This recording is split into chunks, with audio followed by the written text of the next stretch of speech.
Canada is known the world over for the quality of its beer. Our brewmasters are some of the most experienced at their craft.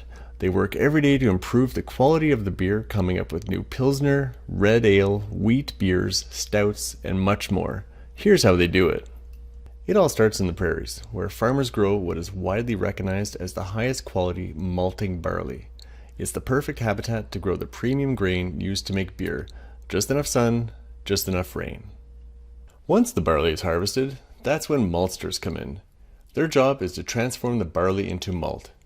This process involves soaking the grain, called steeping, 2 or 3 times to allow the grain to absorb moisture. It can then start to sprout or germinate. Once it reaches a certain moisture level, the grain is air dried over a few days and shipped to the brewers to make beer.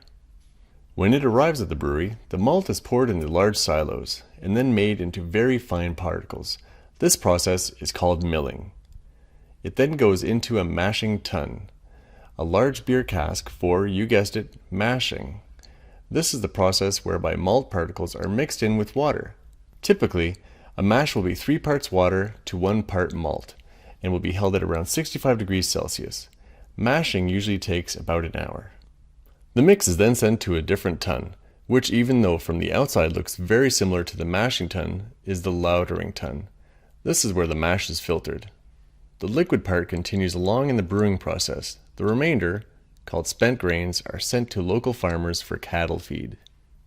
Next, in a large boiling kettle, brewers will add the hops. This is a small green flower, but brewers usually use it in an oil form or in the shape of a small pellet.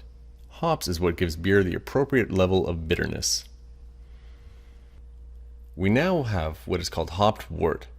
Brewers will then refrigerate this hopped wort before adding yeast.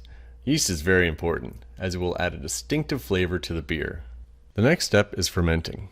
Different types of beer will use different techniques.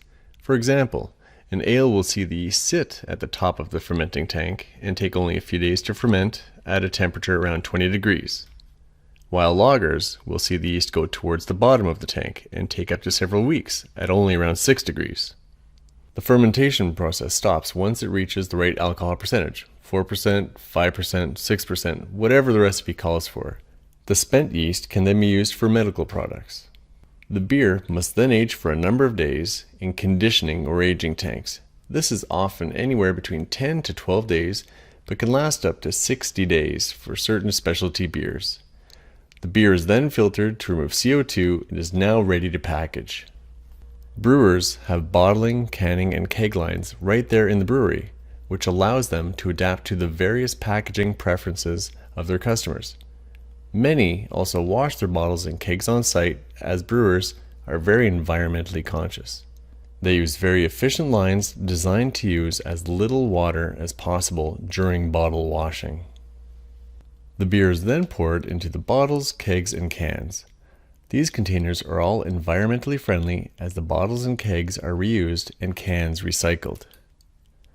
The bottles are capped, the can lids are sealed, and they're ready to be packaged into various formats and shipped to your favorite stores and restaurants all across the country. This is where you come in, enjoying beer on its own, with friends, at sporting events, barbecues, and many other venues. The different flavors available make beer the perfect drink to accompany any meal. So, here's to beer. Cheers.